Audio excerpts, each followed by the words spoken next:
আচ্ছা, আমরা শুরু করি।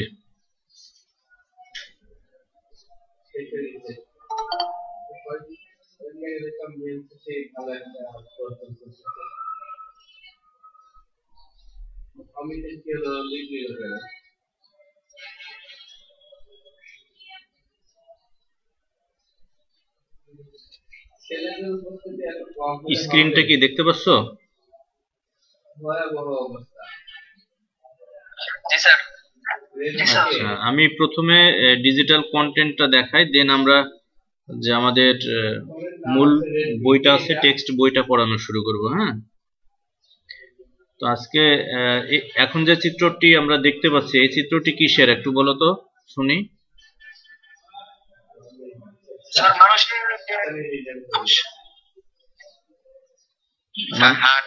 মানুষের হৃৎপিণ্ড। তো পরের চিত্রটা কিসের? তো আজকে কি পড়াবো কি মনে হচ্ছে? এই চিত্রটা দেখে এতক্ষণ কি মনে হলো যে আজকের টপিকটা কি হতে পারে? স্যার, রুই মাছের হৃৎপিণ্ড। হৃৎপিণ্ড কোন তন্ত্রের অংশ?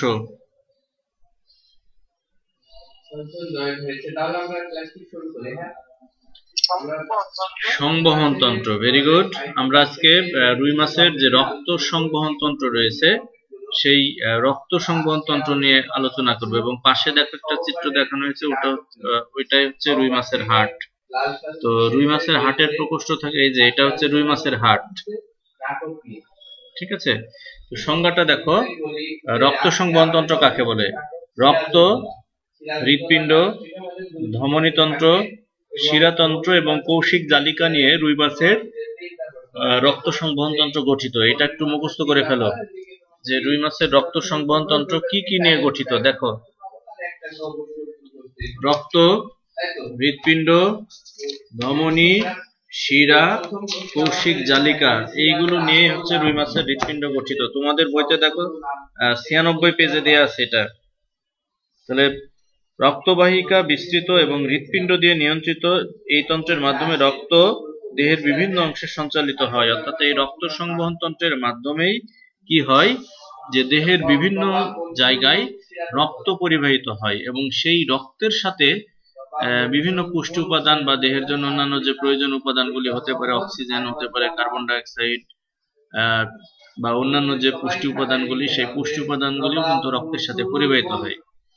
তো প্রথমে রুই মাছের যে রক্তের সংজ্ঞাটা দেখো। রুই মাছের রক্তটা কেমন? রুই মাছের রক্ত হচ্ছে ফ্যাকাশে রঞ্জিত তরল পদার্থ। ঠিক আছে, তো প্রথমে যদি বলা হয় যে রক্ত সংবহন তন্ত্র কি কি নিয়ে গঠিত, যে সেই অংশগুলির নাম একটু লক্ষ্য করো। রুই মাছের রক্ত সংবহন তন্ত্রের অংশগুলি কি কি একটু দেখো তো, একজন বলো।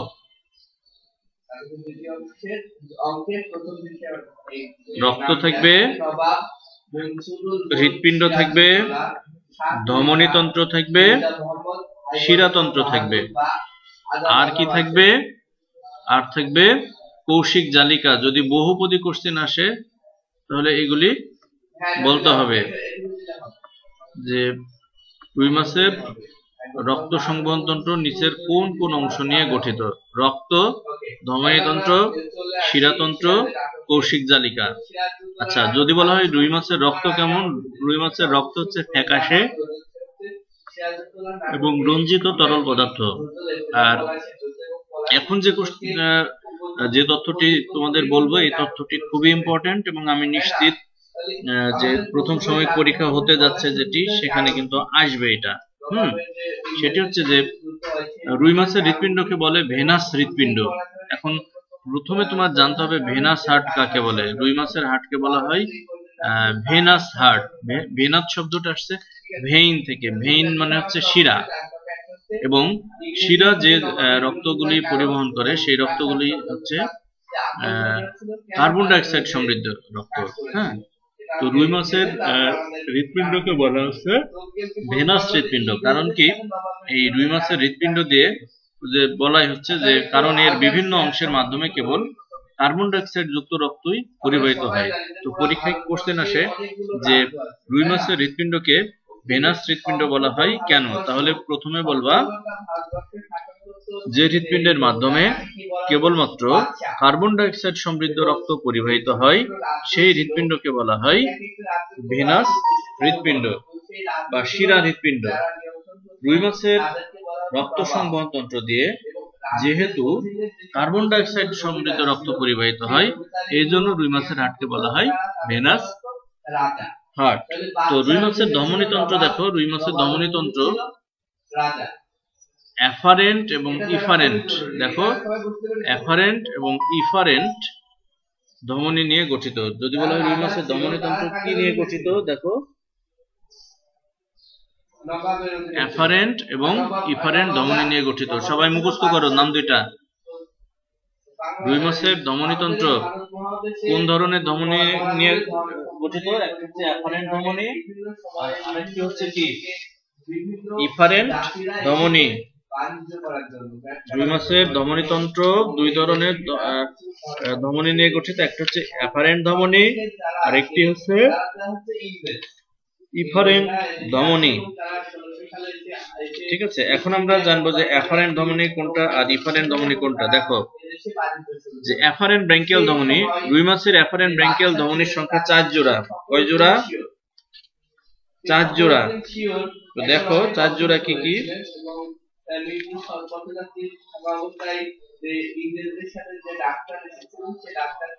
4 জোড়া দেখো কি কি?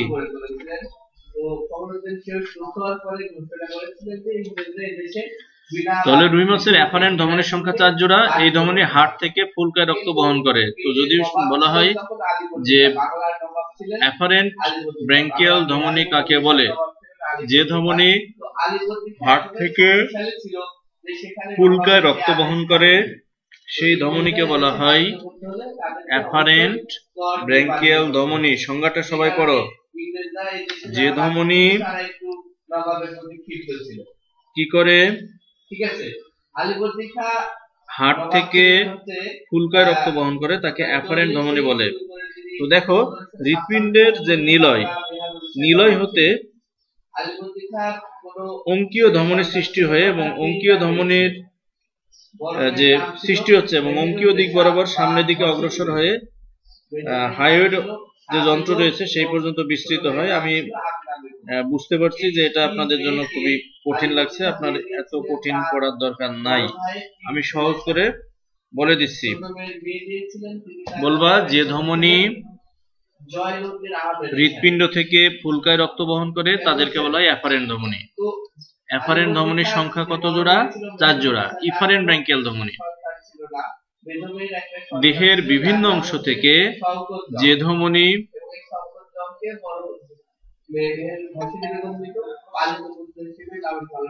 বারবার শুধু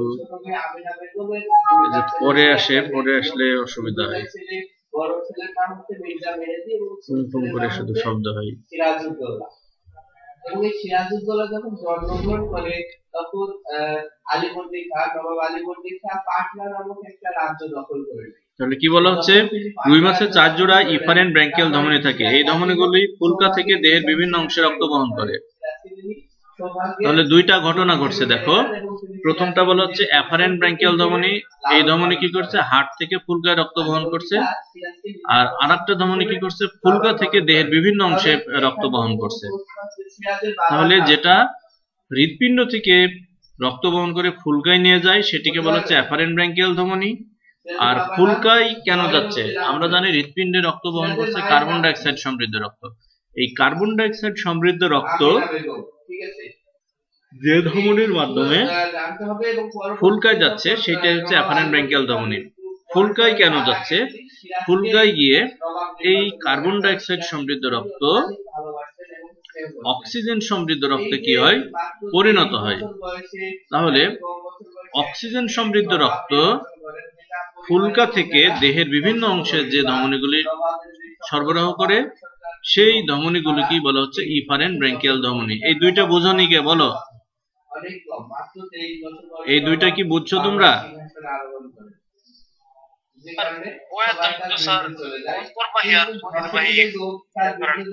আচ্ছা শোনো, আচ্ছা আমি আবার সহজ করে দিই। যেটা হচ্ছে অ্যাফারেন্ট, দেখো এ দিয়ে শুরু, স্পেলিংটা এ ডবল এফ ERENT, ঠিক আছে। তো এই অ্যাফারেন্ট যেটা, অ্যাফারেন্ট ধমনী কি করছে, হৃৎপিণ্ড থেকে, মনোযোগ দিয়ে দেখো, হৃৎপিণ্ড থেকে ফুলকায়, মাছের যে কানকো ছিল সেই কানকোর নিচে দেখবা লাল রঙের 4 জোড়া ফুলকা থাকে। তো হৃৎপিণ্ড থেকে যে সকল ধমনীগুলি রক্ত বহন করে ফুলকায় নিয়ে যায়, সেই ধমনীগুলিকে বলা হয় অ্যাফারেন্ট ব্র্যাঙ্কিয়াল ধমনী। তো রুই মাছের হাটে যে রক্তগুলি থাকে সেই রক্তগুলি কি অক্সিজেন সমৃদ্ধ না কার্বন ডাই অক্সাইড সমৃদ্ধ?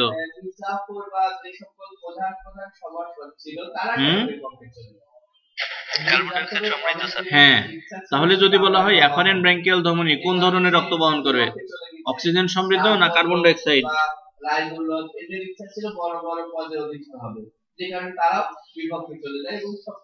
তাহলে অ্যাফারেন্ট ব্র্যাঙ্কিয়াল ধমনী কার্বন ডাই অক্সাইড সমৃদ্ধ রক্ত হৃৎপিণ্ড থেকে বহন করে নিয়ে যাবে কোথায়? ফুলকায়। এইবার ফুলকায় গিয়ে কি হবে, এই কার্বন ডাই অক্সাইড সমৃদ্ধ রক্ত অক্সিজেন সমৃদ্ধ রক্তে কি হবে, পরিণত হবে। এবং অক্সিজেন সমৃদ্ধ রক্ত ফুলকা থেকে দেহের বিভিন্ন অংশে যে ধমনী নিয়ে যায় সেটিকে বলা হয় ইফারেন্ট ব্র্যাঙ্কিয়াল ধমনী। এবার বলো, কে বোঝনি?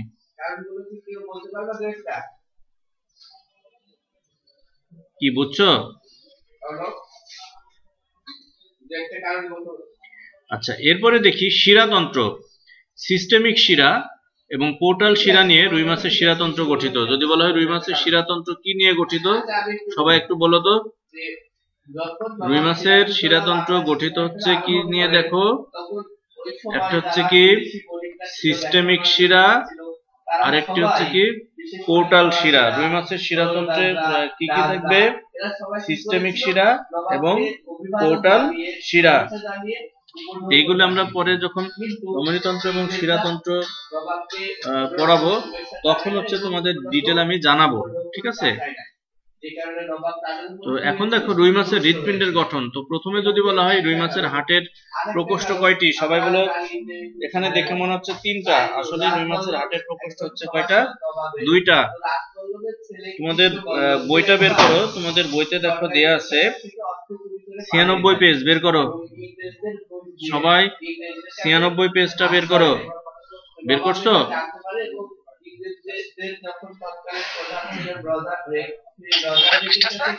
96, 96।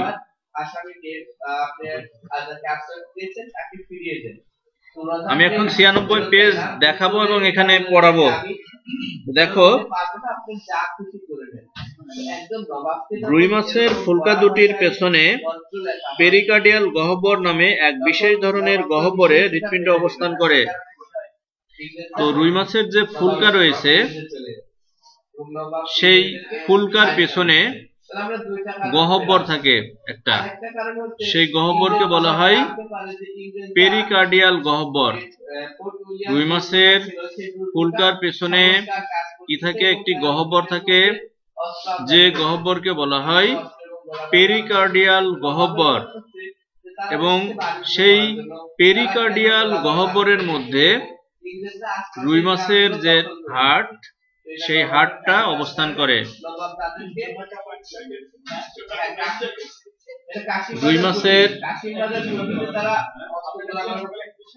রুই মাছের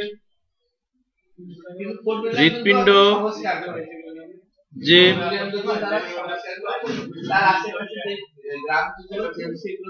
যে গহ্বরে অবস্থান করে সেই গহ্বরকে বলা হয় পেরিকার্ডিয়াল গহ্বর। বইতে দেখো 96 পেজে।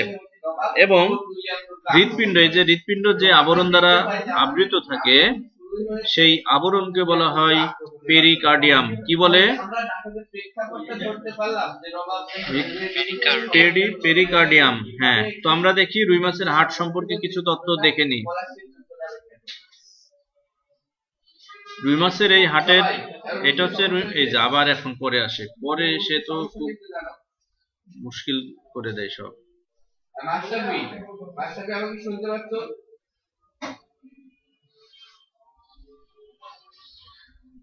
তো দেখো রুই মাছের হাট সম্পর্কে যে তথ্যগুলি আমরা এতক্ষণ জানলাম একটু দেখে নাও। তাহলে রুই মাছের যে হাট সেটি কি দেহের অঙ্কীয় দিকে অবস্থিত না পৃষ্ঠীয় দিকে?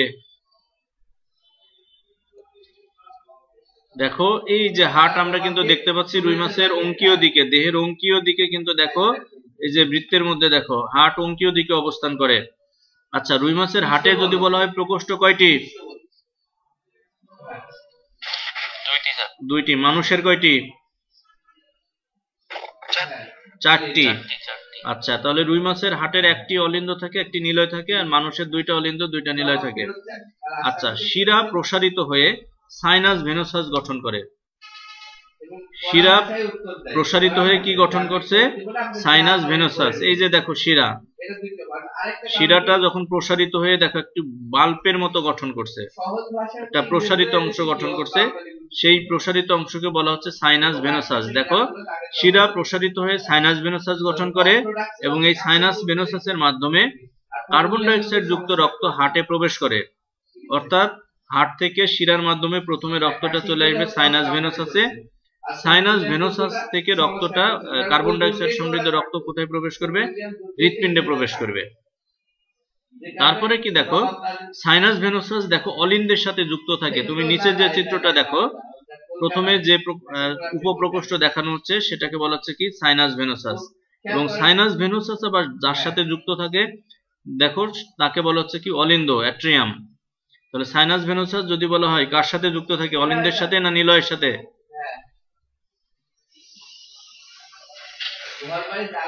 অলিন্দের সাথে। তারপরে দেখো অলিন্দ পেরিকার্ডিয়াল গহ্বরের পৃষ্ঠদেশে অবস্থিত। অলিন্দ পেরিকার্ডিয়াল গহ্বরের পৃষ্ঠদেশে অবস্থিত, এর প্রাচীর পাতলা। আচ্ছা পেরিকার্ডিয়াল গহ্বর আমরা দেখলাম যে হৃৎপিণ্ড যে গহ্বরের মধ্যে অবস্থান করে সেই গহ্বরকে বলা হচ্ছে পেরিকার্ডিয়াল গহ্বর। তো সেই পেরিকার্ডিয়াল গহ্বরের যে পৃষ্ঠ দিক যেটা, সেই পৃষ্ঠদেশের ভিতরে কি করবে? অলিন্দ অবস্থান করে। এবং অলিন্দের যে প্রাচীরটা থাকে সেই অলিন্দের প্রাচীরটা লক্ষ্য করো কার্সরের এখানে, অলিন্দের প্রাচীরটা থাকবে পাতলা। আর নিলয় দেখো, নিলয়ের পেরিকার্ডিয়াল যে গহ্বর আছে সেই পেরিকার্ডিয়াল গহ্বরের অঙ্কীয় দিকে অবস্থিত, অর্থাৎ অলিন্দের ঠিক নিচের দিকে থাকছে কি? নিলয়। এবং নিলয়ের যে প্রাচীরটা সেই প্রাচীরটা থাকে অধিকতর পুরু, অর্থাৎ অলিন্দের প্রাচীর থাকে থিন আর নিলয়ের প্রাচীর থাকে হচ্ছে থিক, মানে অধিকতর পুরু। নিলয় কি করে? রক্তচাপ সৃষ্টি করে। নিলয় রক্তচাপ সৃষ্টি করে, অর্থাৎ এই কারণে নিলয়ের ভিতরে যে প্রেসারটা থাকে বেশি, এবং প্রেসার বেশি থাকার কারণে কি হয়? নিলয়ের স্ট্রাকচারটাও কিন্তু মজবুত হওয়া লাগে। এই কারণেই দেখো যে নিলয়ের যে পেশির যে প্রাচীর, নিলয়ের যে পুরুত্ব, সেই পুরুত্বটা থাকছে অধিক। কেন অধিক থাকে? কারণ নিলয়ের ভিতরে প্রচন্ড প্রেসার তৈরি হয়, সেই প্রেসারের মাধ্যমে দেহের বিভিন্ন জায়গায় কি হয়? রক্তটা প্রেরিত হয়। তো যদি প্রাচীর থাকতো, নিলয়ের প্রাচীরটা যদি পাতলা থাকতো, সেই ক্ষেত্রে কিন্তু চাপে এটা ফেটে যাওয়ার সম্ভাবনা থাকতো। তো যেহেতু নিলয়ের মাধ্যমে কি হয়? সমস্ত শরীরে রক্তটা কি হয়? প্রেরিত হয়, সেখানে প্রচন্ড চাপের সৃষ্টি হয়, সেই কারণে কিন্তু নিলয়ের গঠনটাও হচ্ছে অনেক মজবুত। এই জন্য বলছে নিলয় রক্তচাপ সৃষ্টি করে রক্তকে ফুলকাতে প্রেরণ করে। এবার দেখো অঙ্কীয় ধমনী, তাহলে পৃষ্ঠীয় ধমনী দেখো, পৃষ্ঠীয় ধমনী থেকে কি হচ্ছে? Sinus venosus. আর দেহের নিচের যে অংশ অঙ্কীয় ধমনী, সেই অঙ্কীয় ধমনী দেখো একটু প্রসারিত হয়ে গেছে। অঙ্কীয় ধমনী প্রসারিত হয়ে দেখো একটা বাল্ব, আমরা যে আগে যে বাল্বগুলি ছিল না, সেই বাল্বের মতো দেখো একটু প্রসারিত হয়ে গেছে। অঙ্কীয় ধমনী বাল্বের মতো প্রসারিত হয়ে বাল্বাস অ্যাটোরিয়াসাস গঠন করে। ঠিক আছে, এবং এটি হৃৎপিণ্ড থেকে কি হয়? বেরিয়ে আসে। এটি অঙ্কীয় ধমনীতে রক্ত চলাচল কি করে?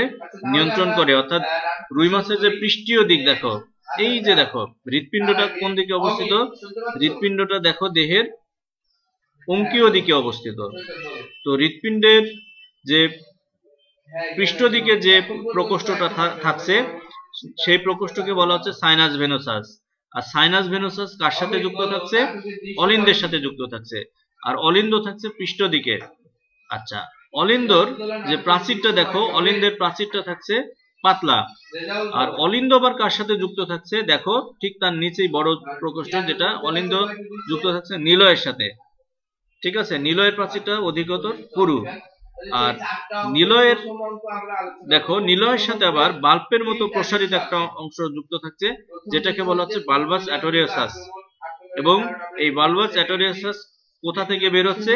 হৃৎপিণ্ড থেকে বের হচ্ছে। এবং এটা অঙ্কীয় যে মহাধমনী, এই যে সামনের দিকে যে অংশটা দেখো, এই যে এইটা হচ্ছে অঙ্কীয় মহাধমনী।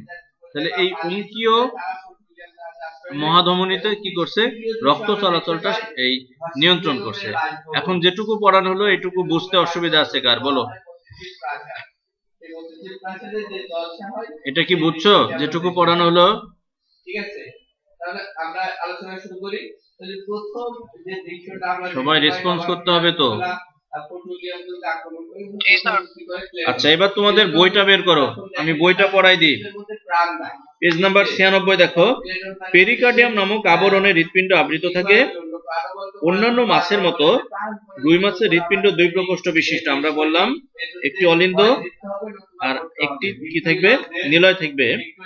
আর অলিন্দ এবং নিলয় ছাড়াও সাইনাস ভেনোসাস নামক আরো একটি কি উপপ্রকোষ্ঠ রয়েছে। তো চিত্রে আমরা দেখো সাইনাস ভেনোসাস কাকে বলে, আলাদা আলাদা ভাবে একটু দেখে নাও। সাইনাস ভেনোসাসের প্রাচীর হচ্ছে পাতলা, আর এটি হচ্ছে এক ধরনের উপপ্রকোষ্ঠ যা হার্টের পৃষ্ঠ দিকে অবস্থিত। তাহলে এই যে দেখো, এটা হচ্ছে হার্ট ভেন্ট্রিকল যেটা লেখা দেখো চিত্রে, ঠিক হার্টের উপরেই যে প্রকোষ্ঠটা থাকছে, যে দেখো সাইনাস ভেনোসাস, উপরের অংশে যে প্রকোষ্ঠ দেখতে পাচ্ছি, এই প্রকোষ্ঠটাকে বলা হচ্ছে সাইনাস ভেনোসাস। আর সাইনাস ভেনোসাস কার সাথে যুক্ত থাকছে? এই যে অ্যাট্রিয়াম লেখা দেখো, এই যে অ্যাট্রিয়াম, অর্থাৎ এই অলিন্দর সাথে দেখো সাইনাস ভেনোসাস যুক্ত থাকছে, সেটাই বলা হচ্ছে। এবং সাইনোঅ্যাট্রিয়াল ছিদ্রপথে অ্যাট্রিয়ামের সাথে যুক্ত থাকে এবং এই পথে শিরা থেকে সংগৃহীত কার্বন ডাইঅক্সাইড সমৃদ্ধ রক্ত অ্যাট্রিয়ামে প্রবেশ করে। এরপরে দেখো অলিন্দ, সাইনাস ভেনোসাস যেটার সাথে যুক্ত থাকছে সেটিকে বলা হচ্ছে অলিন্দ। তো অলিন্দ কি হৃৎপিণ্ডের পৃষ্ঠ দিকে না অঙ্কীয় দিকে? বলো, চিত্র দেখে বলো। যে অ্যাট্রিয়াম যেটা লেখা, এই যে এটা, এটি কি পৃষ্ঠ দেশে নাকি অঙ্কীয় দেশে?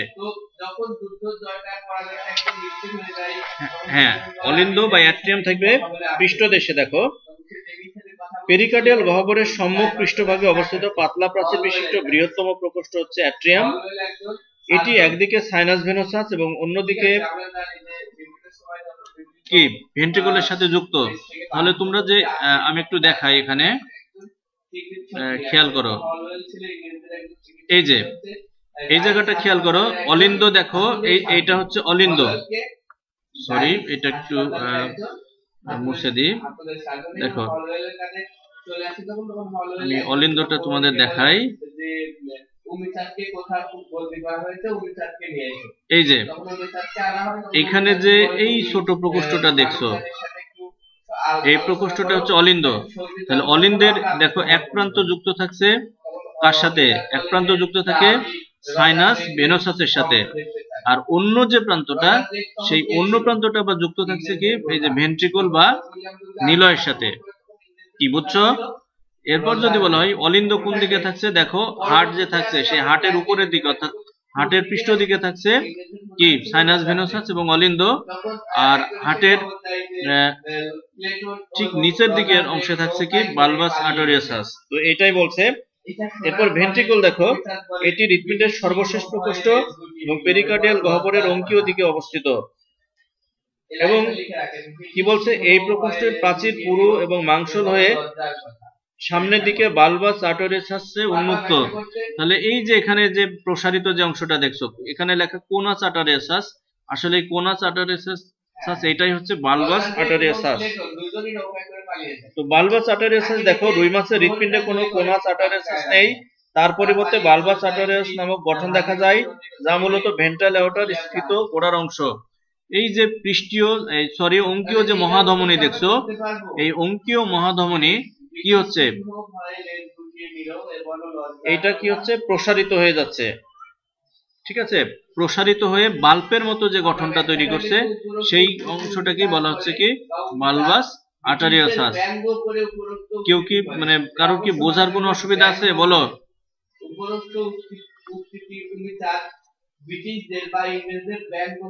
এটা হচ্ছে কি অঙ্কীয় মহাধমনী।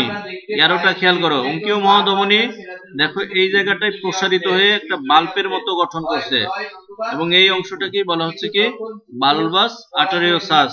তোমার বইতে দেখো 96 পেজে দেয়া আছে। এরপরে হার্টের ভিতরে কিন্তু কপাটিকা থাকে, এই যে দেখো যেটা বলছিলাম বাল্বাস অ্যাওর্টা, এই যে বাল্বের মতো প্রসারিত হয়ে যাচ্ছে, প্রসারিত হয়ে গঠন করছে বাল্বাস অ্যাওর্টা। এরপর মানুষের হার্টের ভিতর যেমন ভালভ থাকে তেমনি এই রুই মাছের হার্টের ভিতরেও কিন্তু কিছু ভালভ থাকে।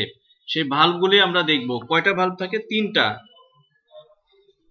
আচ্ছা, আমরা আগের চিত্রে দেখি ভালভ। এই যে দেখো দেখো সাইনাস ভেনোসাস, সাইনাস ভেনোসাস কার সাথে যুক্ত থাকছে? অলিন্দের সাথে।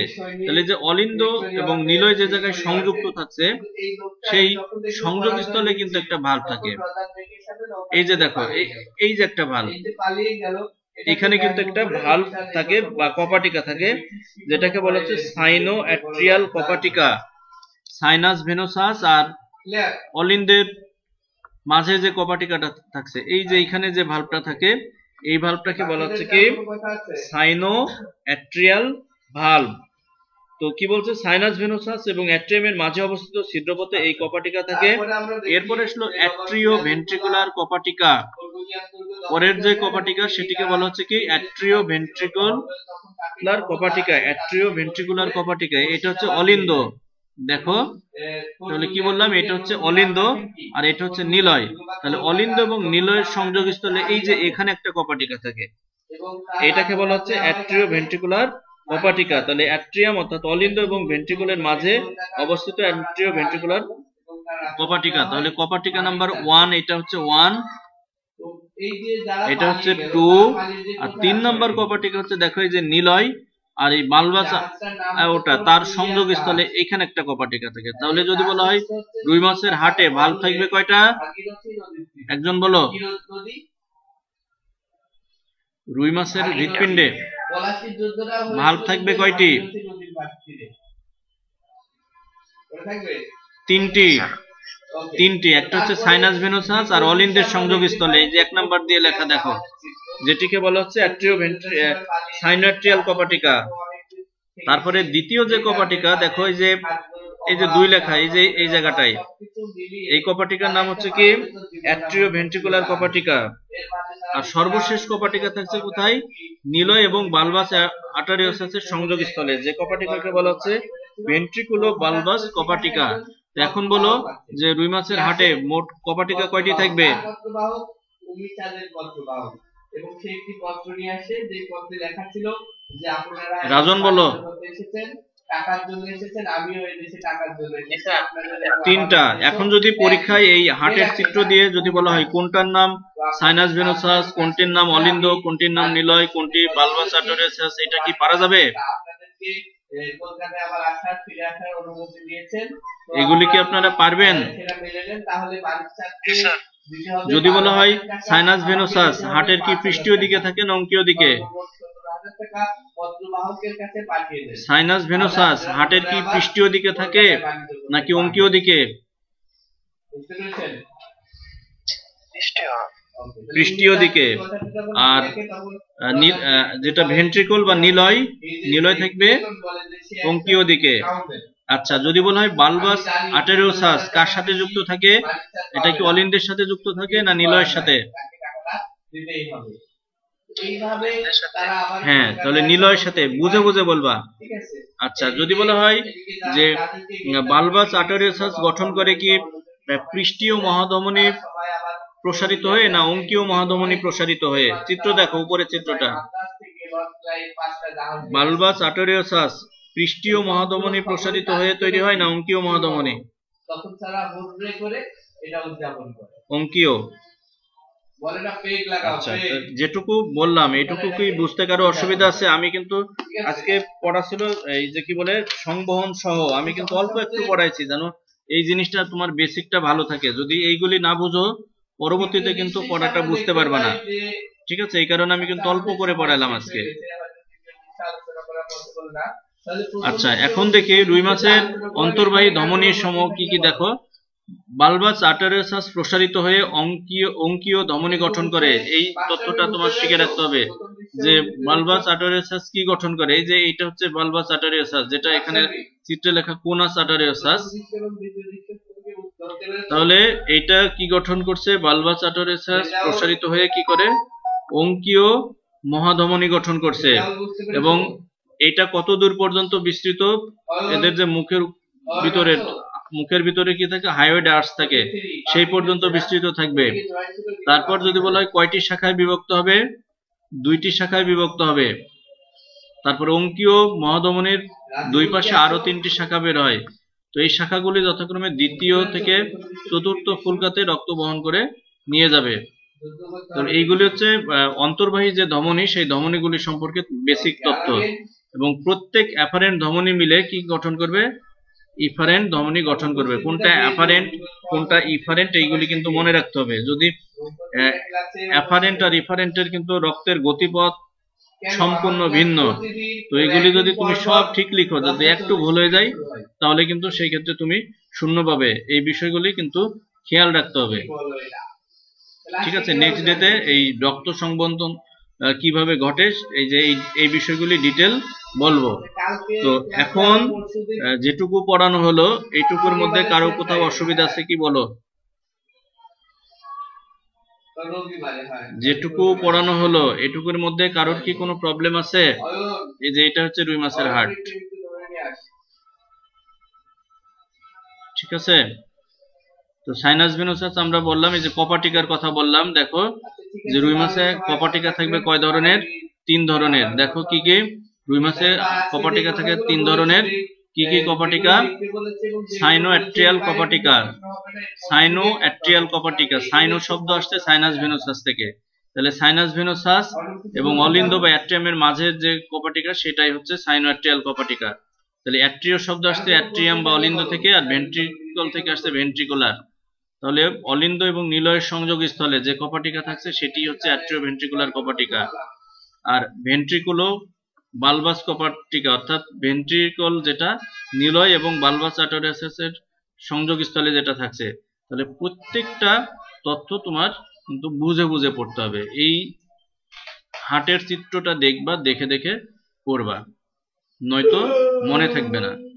ঠিক আছে, তো এখানে অনেক সময় হার্টের এই চিত্রটা দেখে অনেকেই ভুল করে বলবো হার্টের প্রকোষ্ঠ 3টা।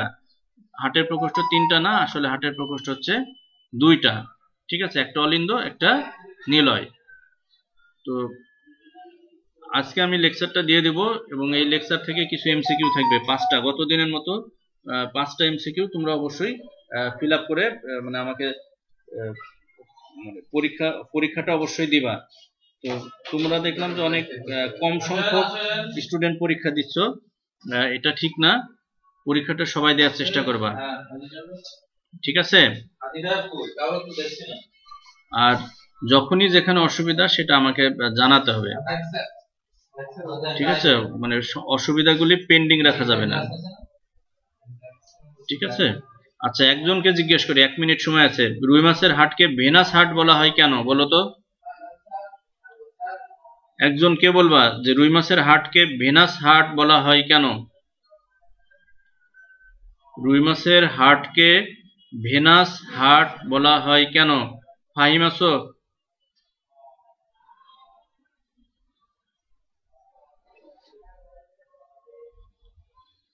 রুই মাছের হার্টকে ভেনাস হার্ট বলা হয় কেন? কারণ রুই মাছের হার্টের মাধ্যমে কেবলমাত্র কি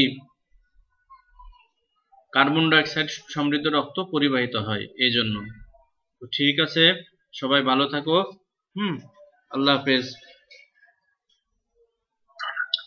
আসসালামু আলাইকুম। ওয়ালাইকুম আসসালাম। ওয়ালাইকুম আসসালাম।